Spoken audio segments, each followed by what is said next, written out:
Hi, I'm Alexis Salee, host of Indigify, where every week we explore an eclectic mix of indigenous music, looking to the future with new and trending artists, and honoring the past by diving into the tracks that have helped shape what we hear today.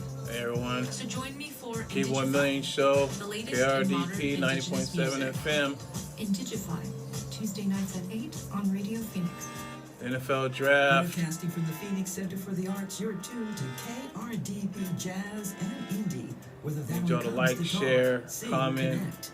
KRDP, Apache Junction, Goldfield Ghost Town, Phoenix, 90.7 FM in the East Valley, and online at Listen, the number 2, KRDP.com, a service of Desert Soul Media. Expressed in this program are those of the speakers and do not necessarily reflect the views or positions of Desert Soul Media and its board of directors.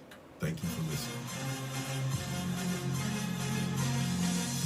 This week on the Keep 1 Million Show, the NFL Draft is live, and Keep 1 Million is covering it for the 7th year in a row. We're talking the top 10 picks, any trades, and everything that goes on in the NFL offseason. We're also going to talk the NBA playoffs as the Knicks and the 76ers are playing right now live, and the Cleveland Cavaliers and Orlando Magic. Also, the Lakers and Denver's playing tonight, and we're also going to get into the other playoff games that happened in the past week. We're also going to get into the big fight that just passed as Ryan Garcia beats down Devin Haney. A huge shock. We're going to talk about that and everything in between, inside and outside of the sports world. So keep it locked right here on the Keep It 1 Million Show.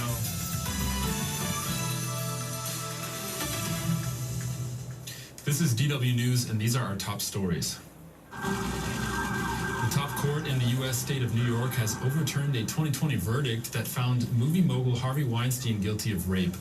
The Court of Appeals ruled that Weinstein was not given a fair trial. He'll remain in prison due to a guilty verdict in a separate rape case in California. There was accusations against Weinstein that sparked the global Me Too movement. The U.S. Supreme Court has heard arguments in an immunity case brought by former President Donald Trump. Justices are deciding whether Trump can be prosecuted on charges that he conspired to overturn the 2020 presidential election. Trump argues the Constitution forbids prosecuting former presidents for crimes they allegedly committed while in office. Haiti's Prime Minister Ariel Henry has stepped down to allow a transitional ruling council to be sworn in. The council is tasked with appointing a new premier and restoring law and order as the country struggles to tackle spiraling gang violence. Gangs are believed to control most of the capital, Port-au-Prince. You're watching DW News from Berlin. You'll find much more on our website. That's dw.com.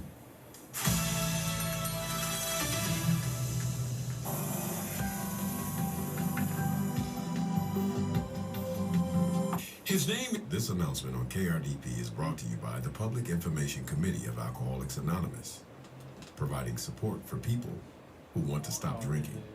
More information is available at 480-834-9033 or aa.org.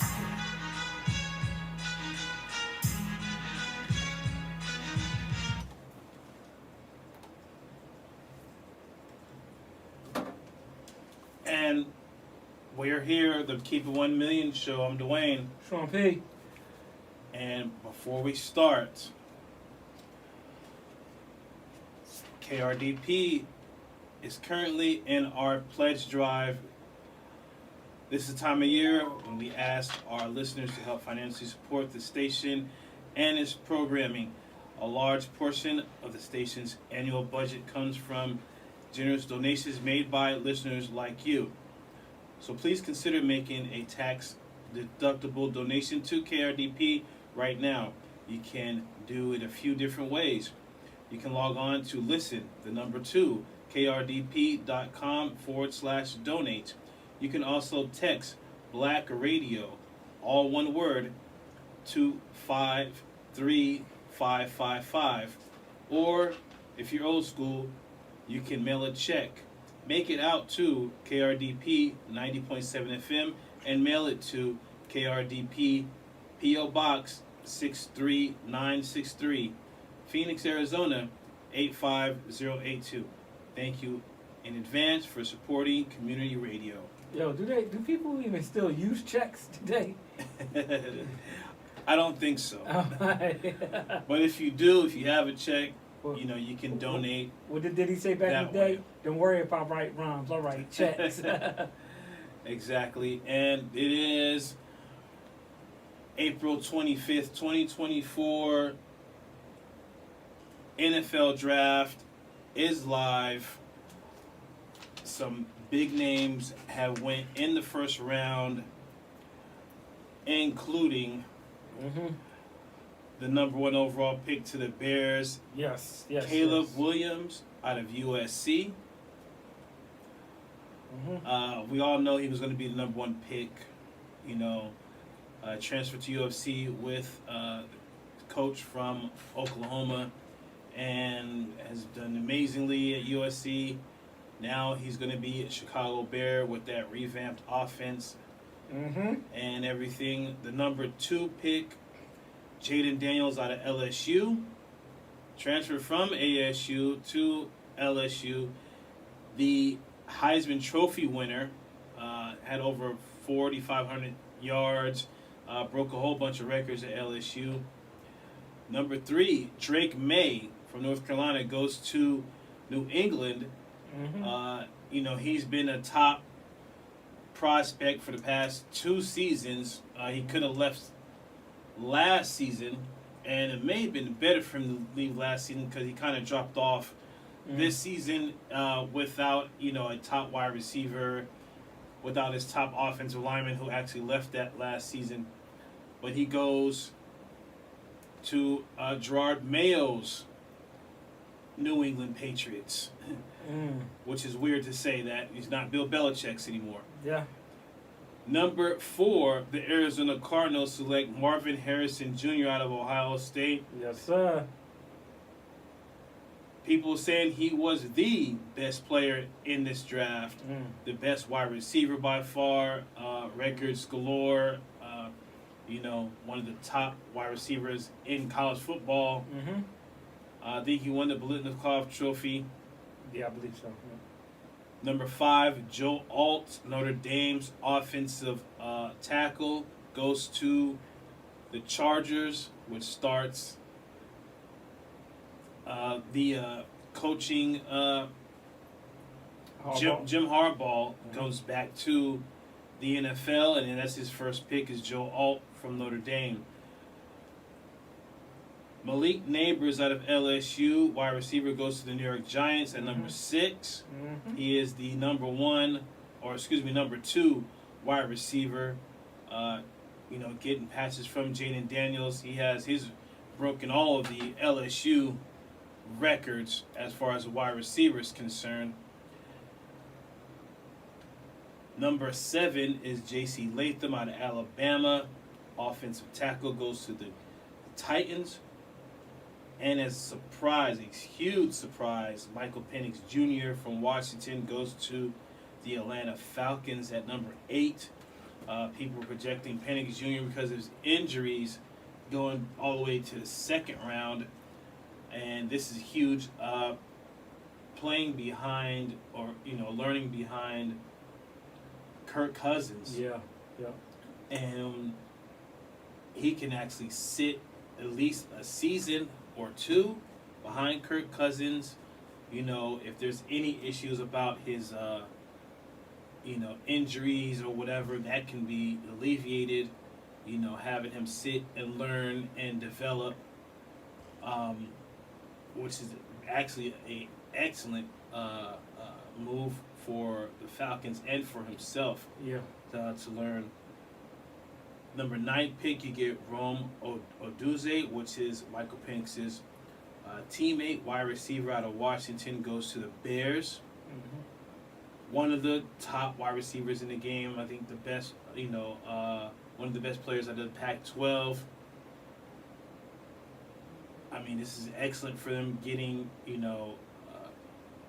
Caleb Williams, their off-season, all the pieces, all the offensive weapons they got in the off-season. So the Bears look like they can contend in the NFC North on paper. Number 10 in a trade, the first trade, the Vikings move up and grab J.J. McCarthy out of Michigan. He won a national championship. People actually had him a lot higher than 10, going maybe top 5. I thought Michael Penix was a better quarterback than him, and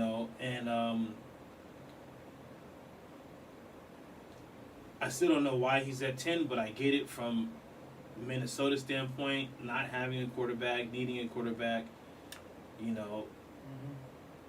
Number 11 is Oli Fashanu from Penn State, offensive tackle, goes to the Jets. Obvious reasons, having Aaron Rodgers there and what happened to him in the first 4 minutes of last season. Number 12, Bo Nix goes to Denver. Denver Broncos, which Denver also traded to get Zach Wilson from the Jets. Yeah. So now they have 2 quarterbacks that's going to battle it out. I kind of think Bo Nix is going to take that. Okay.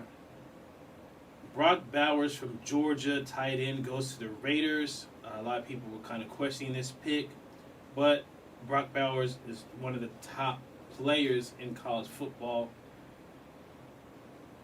This could be a good thing. It may not be. We'll see what happens with the Raiders in the second round, as they actually need defensive help. And the Saints pick Talasi Fuagu from Oregon State, offensive tackle. He only gave up 1 sack his whole college career. Amazing. That's crazy. Right. Number 15, Latayo Latu from UCLA goes to the Indianapolis Colts. Top edge rusher. If you've seen him play, he is amazing. He has a motor and can get after the quarterback. Number 16, Brian Murphy II from Texas, defensive tackle, goes to the Seahawks. Mm-hmm. They need defensive help. And Dallas Turner from Alabama, defensive edge, goes to the Vikings, so they make another trade and get him. So the Vikings are making some major moves here in the first half of the draft. So far, who do you think what team do you think is doing extremely well in this draft? Looks like I'll say I want to say Minnesota. I want to say they've been putting in some work. I need to see more from J.J. McCarthy. I'm not saying that he's not going to be good or anything like that, but I would really would like to see what he's going to do with them. Chicago picked up that the wide receiver. That was cool, but for me, Atlanta, that actually was a good pickup. If you look at it, he's not going to start right off the bat because they have Kirk Cousins down there, so he's going to be in a situation like Aaron Rodgers and Jordan Love. For the first couple of seasons, you're going to be sitting behind a veteran learning, and that's like the best thing for a young quarterback is to just sit there like a sponge and just learn while the veteran goes out there and does work. So it's a great position for Michael Penix Jr. Yeah, and also, with Kirk Cousins coming, returning from a torn Achilles, depending on his health, Penix may see some time. Oh, yeah. The thing is, this is great learning from a veteran of his Cousins' caliber. Mm-hmm. He finished with 2,295 yards. last season, but he takes the Washington Huskies all the way to the national championship, losing to Michigan. Yeah. The thing is, he's such a great leader. His concerns of it is mainly his durability, and I think the Falcons are going to have every, as far as medical staff and trainers in place to make sure that he's 100%. He was the Heisman Trophy runner-up, you know.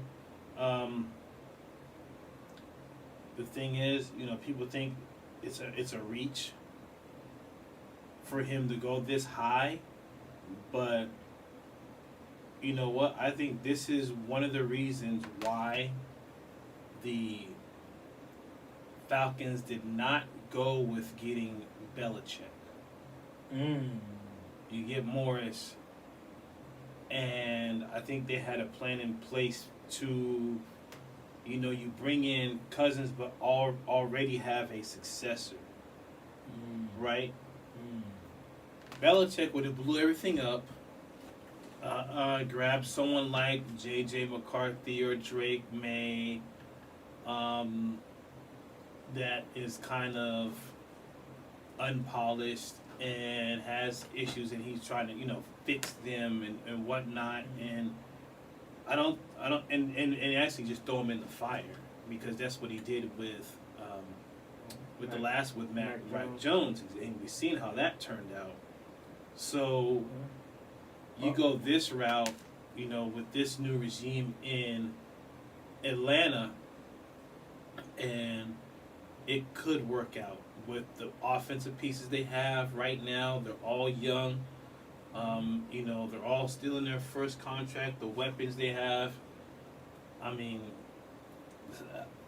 I would say sky's the limit with Atlanta right now. Yeah, here's the thing with Atlanta, when you look at it, if they would not have taken Michael Penix Jr., then Chicago wouldn't have taken him at 9, because they already took the quarterback earlier in the round. Minnesota would have took him. Yeah, Minnesota probably would have took him, or Denver or somebody, because you saw they took quarterbacks. Right. So they did the right thing. They picked him up. I believe it was a good pick. I mean, I don't believe it was a stretch. I know they had him going in the second round or something like that, but this is a good spot for him. It's a real good spot for him. Top 10 pick. That means something when he signs his rookie deal. So. Exactly, and the thing is, if you know, everyone talk about analytics versus the eye test. I mean, the eye test for Penix is amazing. He's a great quarterback. Throws left-handed. He can throw 20, 30 yards down the field. You know, and he can get the ball down. He can get the ball to your top wide receivers. You know, they got, you know, Kyle Pitts out there. You know, you got Robinson out there. So he's gonna do that, and he's a great leader, very calm under pressure, as you've seen in those Pac-12 championship games and whatnot. You know, I mean, what more can you ask for? Not much. You know, just stay healthy. I think really the Bears did do a great job. Yeah, they did. You know, with the 2 picks they have, with the Odunze, Williams, and then they got Mike Williams over there. They have a lot of weapons right now.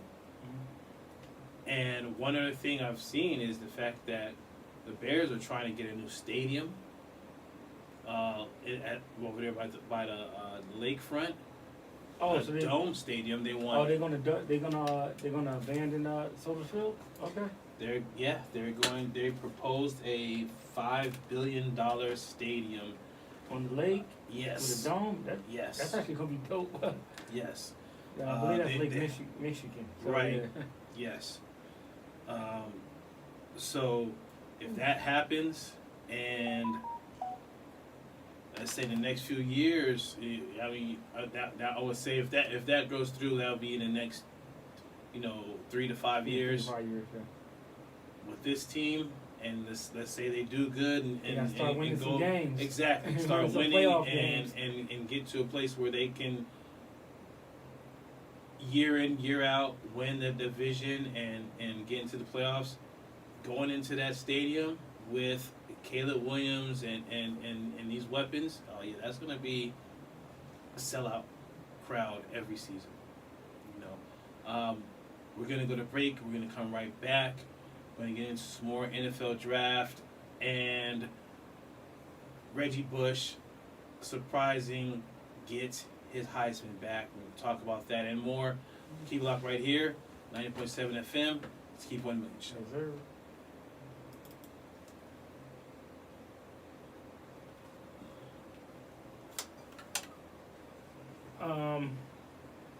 Amarius Mims from Georgia, old tackle, to the Bengals. Yeah, I see that.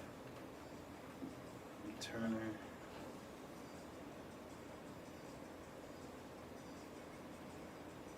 '76ers beat the Knicks, 125-114. Yeah, it's fine. That second game in Madison Square Garden, people want to say, oh, it was fixed. I was like, no, what? I like Tyrese Maxey just messed up. Like people, I was like, he messed up. Oh my God! What happened? Embiid dropped 50. Oh, he dropped a 50 piece. I ain't even look at the Brunson stats. had 39. I mean, Brunson gonna get his 40. I mean, Brunson's really good. But Like, he was the first 2 games he played like crap. He was playing bad. God, yeah. Wow. 50, 8 rebounds, 4 assists. Wow. Wow. Keep 1 million, show 'em Dwayne. Sean P. This is on 90.7 FM. Please go to listen to number 2, KRDP.com. The Knicks lose to the 76ers, 125-114 in Game 3. When I came in, I said, wow, because Joel Embiid goes for 50, a 50-burger, 50 points, 8 rebounds, 4 assists. How many blocks? He had 5 3-pointers. What? Oh, you know he can hit the 3. You know he can do that. But 5? 1 block. Just 1 block. Yeah. Plus minus a plus 16. I'm amazed. 5 threes he hit. It was 5 for 7. 13 for 19 from the field. Wow. What a performance. Harris with 8. Lowry with 9. Maxey with 25. Oubre Jr. with 15. That's the one right there. What's that? Oubre Jr. That's the one. That was a good pickup by Morey. Yeah, it was. For the Knicks, Brunson with 39. Yeah, he's cooking. Hart with 20. Yeah, he's. Hartenstein with 14. Anunoby with 17. But DiVincenzo with only 5. He was 2 for 7 for 3. Oh, excuse me, 0 for 3 for 3. He was 2 for 7 from the field. So he was off. That was the main problem. But the thing is with the Knicks, everybody has to be on for them to win, because you still don't have Julius Randle. He's out. Until next season. Yeah. So I mean, the bench didn't do too well at all.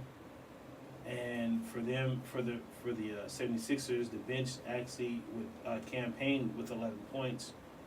They need more than that, but okay. Right. They had a Batum with 4 and Reed with 3. Mm-hmm. So Embiid just carried him. Embiid put him on his back at home and said, I got you. I got this. Even We're though going to win these MVP, games here. Joker's going to be the MVP this year, but that's what the MVP is supposed to do. Right. So it's like, okay, I got this. That's what he should have did last year. Like, but he's like, I got this. Now, next game, he ain't going to score no 50 piece next game. But No. the other guys somebody get cooking that bench. I would like to see that bench score 30 points. Oh yeah, that's gonna be hard. I'm just saying, like, you know. But that's an amazing feat. 50 points after his knee injuries. Yeah. People thought he wasn't gonna be just a decoy, basically. I thought that. Yeah. You know, kind of amazing. You know what else? You know what else is a feat of amazing? And I saw it today, the Heisman Trophy. Yeah. He actually got his Heisman Trophy back. Yeah. I said, wow.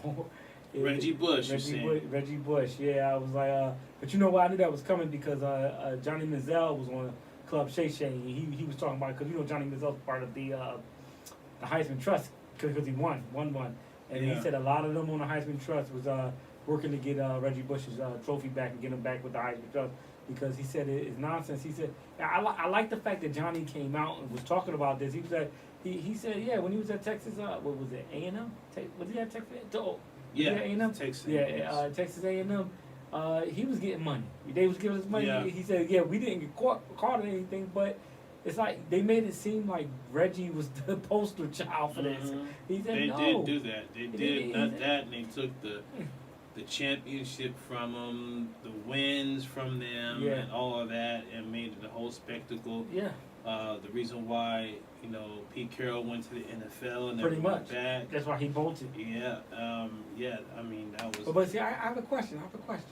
Now with this NIL stuff, do they get the wins back, and do they hang the banners back up at Michigan? Should. Do they hang the banners back up at Michigan? Michigan and USC, and because USC what? Oh yeah. Because of what's been going on. I think slowly but surely that's going to happen, because we all know the stories, we all know what happened, and we all know that the NCAA turned a blind eye. Yeah.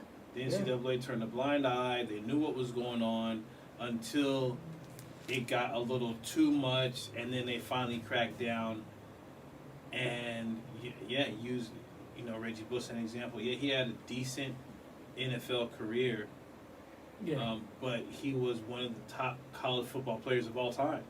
All time. It's arguable to say he was the greatest college football player of all time. Arguable. Some people might go way back in the day to Jim Thorpe.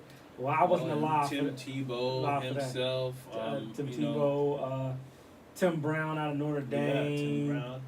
It's a lot that you could name. But somebody even want to say Charles Woodson out of Michigan, like what he was able to do. But it's no denying that Reggie Bush was that guy.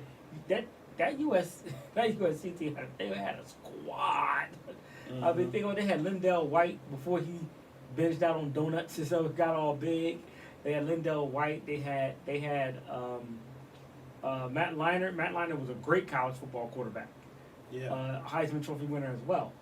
I mean, they had a team. They ran into Texas with Vince Young, who was like they called him invincible. They couldn't say Vinsanity because that was Vince Carter, but I mean Vince Young, which is I knew he was like that the year before that when he played Michigan in the Rose Bowl and he had beat Michigan in the Rose Bowl. You was like, this guy is ridiculous, and what he did. I was actually watching that game. I was stationed overseas, and I was watching that game in my dorm room. I was like, this guy is killing these dudes, man. Awesome times. Yeah, it was. We're watching one of the greatest college football games of all time, USC versus Notre Dame. Mm-hmm. What an amazing game! If anybody you talking about when Reggie Bush pulled him across? Reggie Bush pulled it. Who was it? Somebody pulled Reggie Bush across. Yeah, offensive line did. Yeah. So he pulled him across. He ain't push him. Yeah. Right. But for him not to, win the Heisman, not receive all the Heisman, not just the glory, but what's been going on in the past, few seasons with the Heisman House and, all of that, for him not to be there is kind of, disheartening. And I mean, he's doing great in broadcasting and everything like that. So I mean, he's only been just a model citizen. So it's not like he had any off the field issues or No, drama no. or nothing like that. He's actually You know what I a mean? model dude. Right, Like, that's what I'm he's a saying. model Yeah, dude. so And I always liked Bush, man. I liked him as a college player. I always dug him. But I have a question. Since he got the Heisman back, do you think he can get Kim Kardashian back? yeah, no, no, Oh man, that's funny. that's crazy. Here's what's so crazy. I'm just looking at. So the Bears Panthers trade last season to get for the Panthers to get Bryce Young #1 overall. Yeah. The Bears received like 1, 2, 3, like 4 picks. So they got DJ Moore from the Panthers, the 2023 first round pick, which is they picked offensive tackle Darnell Wright. 2023 second round pick, they drafted cornerback Tyreek Stevenson. 2024 first round pick, they draft Caleb Williams. And then they get the 2025 second round pick. So they end up getting 4 starters, possibly Pro Bowlers, and the Panthers get Bryce Young, who is basically, he may get traded. Yeah, I don't want to judge Bryce Young on last year. He didn't have much help. So I want to look at his career, like in a few more years, how they have a new coach, right? So how this new coach is gonna develop this team. So let's give Bryce Young a little bit more time. Okay. I'm not saying that he's gonna be Tom Brady or anything like that. Let's just be a little fair. Let's give him one, because he's gonna have to learn a new offense. Just give him a little bit of time. See what happens. They're gonna need a whole new offensive line and over there in Carolina. They say that's where it starts. That's in the trenches. You draft the offensive line and the D line. You go from there. Yeah. There's also been rumors that the Patriots and Vikings are trying to trade for Justin Herbert. The Patriots and Vikings? With a immediate flat no. With an immediate no. Don't know why they were trying to trade for him before, during the beginning of the draft. No, I don't know why either. I don't think Harbaugh will go for that. I mean, Justin Herbert's he's a good quarterback. He didn't have his best season last year, but he didn't have a bad season. Right. Yeah. Moving on with the NBA draft. The NBA playoffs. Mm-hmm.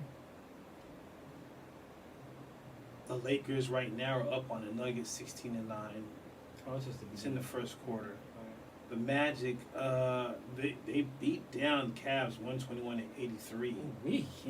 Man. Cleveland leads the series 2-1, but they're at now Magic at home. But I'm just shocked about this. Why would Cleveland just lay an egg like this? I think I had Orlando winning that series too. Really? Yeah. Yeah, you have Mitchell with only 13 points. Oh, that's why. Yeah. 6 for 16 from the field. Okay. Allen with 15 points. Mobley with only 10. Yeah, they have a very off night. Well, in the no playoffs, one on the bench scored much. In the playoffs, defenses get tighter. It's not so free flowing. The refs tend to let you play a little bit. Yeah. And, so they'll swallow their whistle a little bit. So we'll see. We'll see next game. Yeah. See what happens. Banchero had a breakout game, 31 points, 14 rebounds, 5 assists. Suggs, 24 points, 4 rebounds. So they had a breakout game at home. First round of the playoffs. Excuse me. And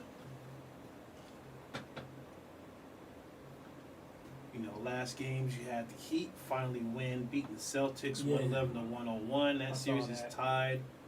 The Thunder beat the Pelicans 124-92. The Thunder beat the Pelicans. Oklahoma City's up 2-0.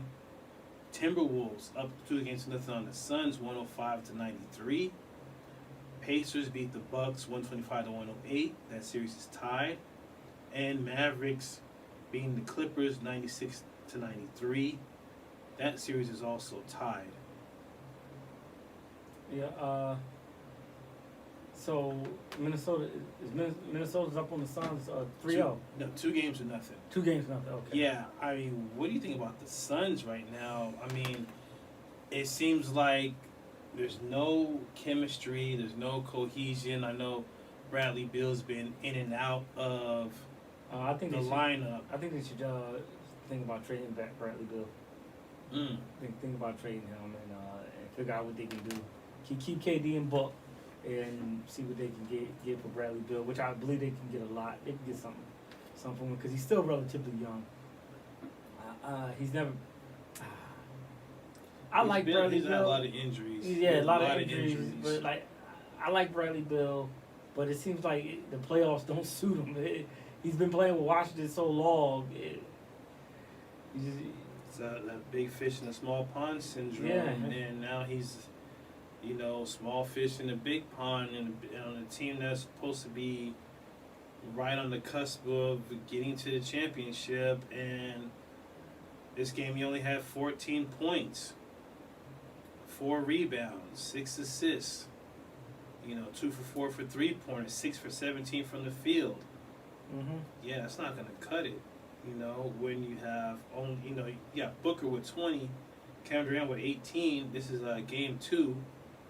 And on the other side of Minnesota, you have 6 players in double figures with McDaniels with 25 points, Edwards with 15, Conley with 18, Gobert with 18. I mean, in Minnesota, Anthony Davis, they talking big boy stuff to him too. Oh yeah, you seen that first game. Yeah, Davis was got up in KD's face. I'm like, whoa, KD, show him who you are. Exactly. It's like, oh, well, Minnesota's tough. They're a tough squad. Yeah, and the thing is, Minnesota's going to win that series, but what is going to come from the Suns losing that series? What are they going to do in the off season? What? Because it's not just the starters; they have no bench. Grayson Allen and Eric Gordon. That's really it, and they're not doing anything right now in the playoffs. I mean, what do? They got to make some more, make a couple more trades, or the draft. Obviously, not the draft. They're not going to be, I think they have 1 first round, pick. I suggested, like I said a few minutes ago, trade Bradley Beal for some, not necessarily for like a superstar or anything. Just trade him for some pieces, like some pieces that you could maybe start and pull off the bench. I mean, that's the only thing I can think of, but I'm not a GM. That's what they pay the GMs the big bucks for. They I really don't think out. they can trade him for another star.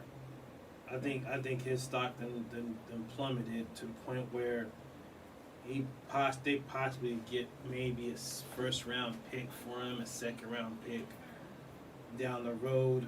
But as far as star for star, this season's kind of maybe the beginning of the end of his career.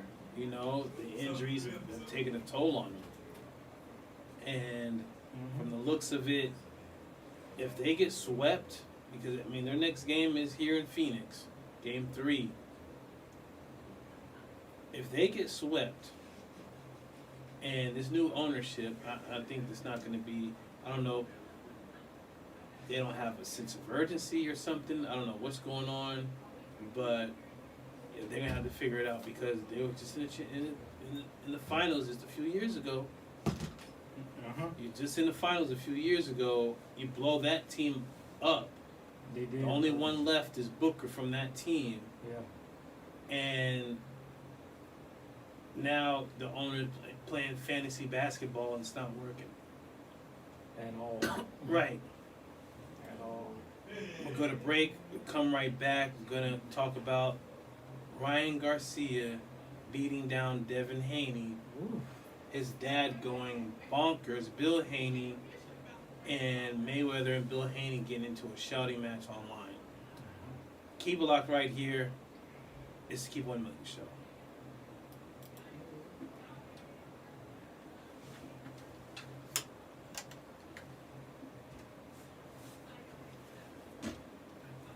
I know, what's Ryan Garcia's dad's name? Is it Hector? I'm not sure. I can't remember. But I know his dad pretty much told some cut some people out at the podium at the end of the game. One of them was Steve Kim. He's a boxing analyst. Oh, okay. And then there was some other people, Paulie Malignaggi, Timothy Bradley Jr. You know, and Steve Kim said it better. I saw him. He was on Whitlock's show. I saw him. He said, it feels good to be named with some former world champions. He's like, but he said, he said a lot of athletes, especially fighters, don't like to be called out about certain things. You know, right. Because he, The Eagles about to pick next. Oh yeah. 22nd. Yeah.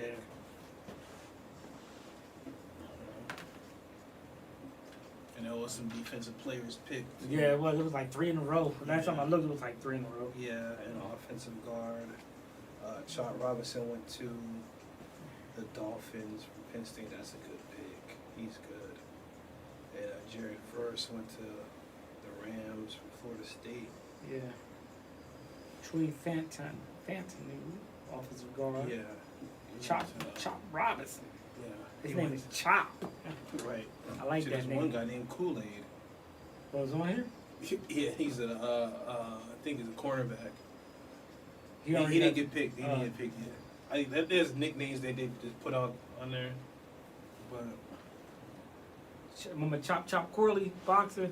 yeah. Well, there's a guy named Kool-Aid. I forget his last name though. This is Keep 1 Million Show. I'm Dwayne. Sean Payne. And this is 90.7 FM, KRDP. Yes, sir. It's live, the NFL draft. It's still in the first round. Last few picks, you have Dallas Turner going to the Vikings from Alabama. That's edge rusher. One of the top edge rushers out this draft. Amarius Mims, offensive tackle from Georgia, goes to the Bengals. Jared Verse from Florida State, edge rusher, goes to the Rams. Troy Fatano from Washington, offensive guard, goes to the Steelers. And Chop Robinson from Penn State, edge rusher, goes to Miami. If you look at it, these are desperate needs for these teams, and they, to be honest with you, they hit them out of the park with these picks. And I'm looking at this whole first round. Teams are actually definitely going for a need. The only team I think that didn't go for need is the Raiders. Well, 2 teams, the Raiders and the Falcons. Technically, the Falcons could have went defense. They didn't really need to get Penix, but I see that being a great insurance policy.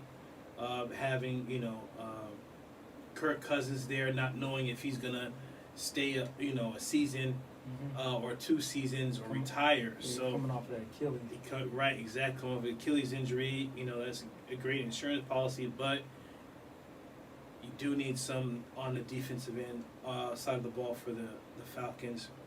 The next picks are your Philly, Eagles, the Jaguars, the Cowboys,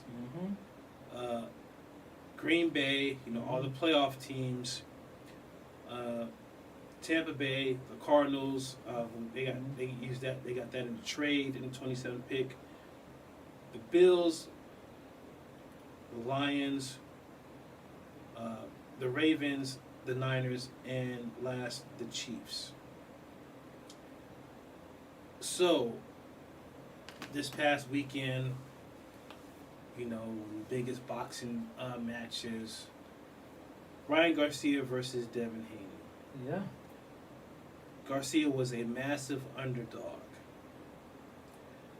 And mainly because of things he was doing, things he was saying.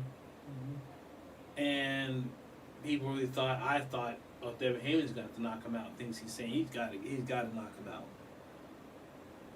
But what I did not know is that they fought 6 times before in the amateurs. Yeah, yes.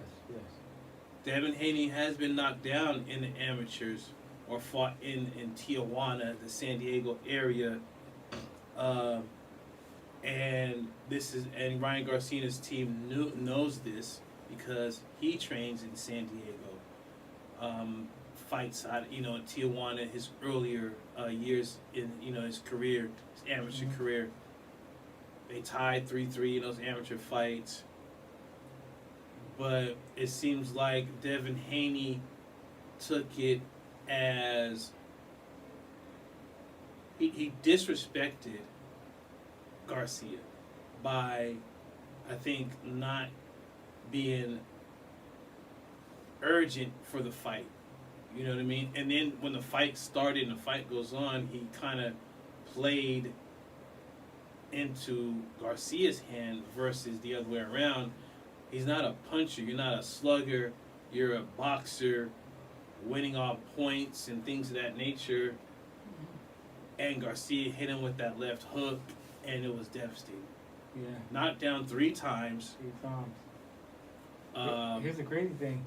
It was still a pretty close fight. Yeah, the fight, the down points were very close. One judge had it tied at 112. Yeah. And like, how do you have it at 112? You got knocked down 3 times. Yeah, that was weird, but it was still cool because, Ryan Garcia was doing little silly stuff and everything. They letting Haney win those rounds, but Ryan Garcia did win that fight straight up. Honestly, some people had a problem with the he didn't weigh in. He didn't. When he weighed in, he was overweight, 3 pounds overweight. 3 pounds overweight. And a lot of people had problems with that. But what I will say is this: it's a strategy. he said, okay, 3 pounds overweight. I believe he had to play $1.5 million, but then he bet on himself and won $12 million, something like that. It was crazy. So the 1.5 didn't really mean much to him, but a lot of people are saying that, especially like Stephen A. Smith saying that hey, you were contracted to make this weight, but I was like, you don't get penalized extremely bad. That just means he couldn't win the title. He didn't care about the title. He didn't care about that. So Stephen A., chill out, man. If you don't like the rules, then you got to press the commissions to be stiffer on the rules. The thing is, he literally bet on himself. Yes, he did. Bet on himself. I'm talking about even in the sports book. He bet $2 million on himself and got back $12 million. He had to give up $800,000 or something. He actually bet Devin Haney, ends up giving Devin Haney $1.5 million. But I'm at $12 million, and what is that, right? And then he already getting his purse. Exactly. So it was kind of a I want to say genius move, but it was a smart move. He said the trolling was just that. It was just trolling, I guess, to drum up, like we talked about, drum up eyes and put butts in the seats, and it worked. Yeah, it did work. It worked. A lot of people thought he was out of it. They said, yo, what's wrong with this dude? Right, and it threw Devin Haney out of his game. Yeah, people are questioning Bill Haney because now you have to go back to the drawing board 100% and see where the mistakes are and what can be changed for Devin Haney. And here's the thing about Garcia. He learned from the mistake he made with Tank. Because when he went into the fight with Tank, he was drained trying to make that weight because he was a catch weight. I believe he was like 136. Yeah. And he can't make 136. He can't make 140. Right. So he's like, they're like, okay, he has to fight it the way he can make. So he did what he did. Now I will say this for his next fights, because I wouldn't mind seeing him fight Teofimo Lopez or fight Shakur Stevenson, or even fight Tank again. Right. I just don't want him to go over 147 talking about he want to fight Terrence Crawford. He don't need those problems. They don't need those problems. And Haney needs to go. He's going to have to go back to the drawing board. Yeah. He's going to have to figure something out because now, he gets to keep his title, but now he showed you. Ryan Garcia showed you the blueprint. Haney how to beat him. Haney doesn't really have a chance. That's what Bernard Hopkins did to Tito Trinidad. Tito Trinidad, he gave you the blueprint. Trinidad had problems with slick defensive fighters. And who did he lose to? He lost to Bernard Hopkins. Right. Void Jones. Yes. And lost to other slick dudes. Yeah, and the thing is, when you said he didn't care about the titles because he wasn't going to stay at 140. He can't stay at 140, so why would you want those titles at 140 when you're going to get the titles, give them up because you can't make weight at 140? So, he has to go up to 147 or even 154, which the real big boys are there at Crawford and Canelo and Charlos. Right, exactly. So he don't want that. He don't want that but I say at catch weight, which of course seems to be an excellent fight for him. Mm-hmm. Even a rematch with Tank. Catch weight at like 145. Right. Like yeah, exactly. So I really think there's going to be more eyes on Garcia now that we see, he can actually fight. You know what I mean? On the world stage. For Devin Haney, he's going to have a couple more fights until he can maybe rematch Garcia or go somewhere else. But Devin Haney's on notice. There's going to be he has to get a new, I want to say give up his dad, but maybe a new trainer.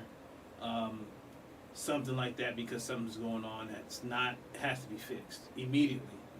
Or else he's going to actually lose those titles in the next fight. Now, before we go, there's the top 10 pound-for-pound fighters are all fighting this year in the next few months. Now, I'm going to name the top 10 and who they're fighting. Break it down. So, Terrence Crawford, pound-for-pound number 1, 40-0. He's fighting Irel Madrid, I can't even spell his last name, Madrimov, August 3rd for the undisputed welterweight title. Nail Enoch, who is the junior featherweight champion, he's undefeated, 26-0. He's fighting May 6th against Louis Neri for the junior featherweight championship. Usyk, number 3, 21-0, heavyweight champion. He's fighting May 18th, Tyson Fury. That's going to be in Saudi. We know that fight. That's that's coming up. Alvarez, the super middleweight champion, number 4, in pound for pound boxing. He's fighting May 4th, next month, Cinco de Mayo weekend, against Jamie Maguna. We talked about this fight a few weeks ago. Dmitry Bivol, number 5, who beat Alvarez. He's 22-0, 11 knockouts, light heavyweight champion. He's fighting Arthur Beterbiev. June 1st. Beterbiev, number 7, is fighting Bivol June 1st. Number 8, Tank Davis, who beat Ryan Garcia. That was his last fight. June 15th, he's fighting Frank Martin, a light heavyweight fight. Light heavyweight champion Shakur Stevenson, ranked number 9, 21-0, 10 knockouts. He's fighting July 6th against Artem Harutunan. I cannot say his last name. That's for light heavyweight championship. That's going to be July 6th. His last fight was November 16th, so he's long overdue. Tyson Fury, like I said, he's number 9 ranked, fighting Usyk. And number 10, who just came in because of the loss of, of Devin Haney, Jesse Bam Rodriguez, 19-0, 12 knockouts, a flyweight champion. He's fighting June 29th against Juan Francisco Estrada. So your top 10 pound for pounds are all fighting in the next 2 to 3 months, and that's gonna see in this next next 6 months who is gonna be your actual pound for pound fighter. Is gonna be, I think there's gonna be a lot of changes, a lot of new champions. With all those fights, before we go, what's gonna be the fight you most want to watch? Right off the top of my head, maybe Tyson Fury one, the heavyweight one. Fury, you said okay. That one. One of the last ones, the strawweight one, we said it was Estrada was the opponent. Yeah, against Bam Rodriguez. Yeah, that might be because I never heard. I'm very big on Bam Rodriguez, but the opponent, Estrada, I know about him. Mm-hmm. So that would be interesting. Really. For me, the Bivol Benavidez fight, I want to watch that. Oh, yeah. That should be a good one. Not really. The Canelos and the Terrence Crawfords, these are fights they should win. So I'm not really all up on it for that. But I like Tyson Fury. I like his fights because he's a big boy, but he can box. I mean, he's a really good boxer. Like so, and he stalks people down. He can take a beat. He can take a licking too. He can really take a licking. But so we'll see because this is probably going to be close to his last fight because I can't see him going on too much longer. He's a Hall of Famer. He's going to go to the Hall of Fame. So we'll see. Yeah, me, I want to see Stevens and Davis. I love them fighting. So watching them fight, definitely going to watch those fights. The Bivol Benavidez fight, definitely going to watch that. The Alvarez, not really. I think he's going to just, walk that guy down and kind of, that's going to be kind of a glorified, celebration, if you will. You know what I mean? I think he's going to just beat him up. The Terrence Crawford fight, obviously, I want to see that, but I think that's going to be another, easy win for him until he gets another, big fight, maybe Canelo in the future, maybe someone else in the future, but it's going to be some great boxing next few months. So. Crawford needs to just, after this fight, he wins this fight, set up a fight with one of them Charlos. One of the Charlo boys. Yeah. Well, one of them may call him out, so we'll see. And from what I heard, the one that called him out, him and Crawford, they genuinely don't like each other. Oh yeah. So it's really like some animus there. Right. Exactly. And that always makes for good fights. Yeah. It's definitely. That means you're going into the fight with bad intentions. You trying to hurt this boy. So. Yeah. So I would say the next year or so, you're gonna see some major fights. Yeah. I'm Dwayne. Sean Pate. We're gonna come right back. It's Keep 1 Million Show, 90.7 FM, KRDP. Go do listen to number 2, KRDP.com. Please keep it locked right here. Talking NFL draft, NBA playoffs, and boxing. So we'll be back with more Keep 1 Million Show. Yes, sir.